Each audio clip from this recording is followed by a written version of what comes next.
লোকে বলে নারীর নাকি হয় না কোনো ঘর, নারী ছাড়া একলা কবু ঘর বাঁধে না নর। যুগে যুগে এই দুনিয়ায় হইছে যত বাড়ি, পুরুষ জাতি বেঁধেছে তা রাখতে তাতে নারী। সকল বাড়ি তৈরি নারীর প্রেমের অনুরাগে, কোনো পুরুষ ঘর বাঁধে না সঙ্গী পাওয়ার আগে। নারীর প্রেমের পরশ পেতে হইতে নারীর বর, পুরুষ জাতি কষ্ট করে বানায় বাড়ি ঘর। পুরুষ জাতি যত বাড়ি বেঁধেছে এই ভবে, সব বেঁধেছে নারীর নিশি সঙ্গী হওয়ার লোভে। নারীর প্রেমের নারীর ছোঁয়ার স্বাদ না এলে মনে, কোনো পুরুষ বাঁধত না ঘর ঘুরত বনে বনে।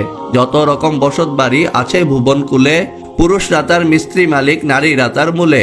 নারী হলো বাড়ির শোভা, নারী বাড়ির প্রাণ, পুরুষরা তার কর্তা মালিক, রক্ষী দারোয়ান। নারীর নাকি হয় না বাড়ি, অমূলক এই দাবি, নারীর হাতেই থাকে রে ভাই সকল বাড়ির চাবি। নিজের টাকায় নিজের শ্রমে বান্ধে যে ঘর নরে, নরের চেয়ে নারী তাতে বেশি বিরাজ করে। সাত সকালে পুরুষরা সব ঘর ছেড়ে যায় কাজে, ঘর বাড়ি সব আগলে রাখে নারী বুকের মাঝে। দিবা নিশি অস্ত্রপ্রহর গৃহে কাটায় যারা, পাই না ভেবে কেমন করে হয় সে গৃহ হারা। পুরুষরা হয় বাপের ভিটার উত্তরাধিকারী, পিতার গৃহ স্বামীর গৃহ দুই গৃহে পায় নারী। চলুন জানি কোন ঘরে তার কদর কতখানি, পিতার ঘরে রাজকন্যা সে, পতির ঘরে রানী।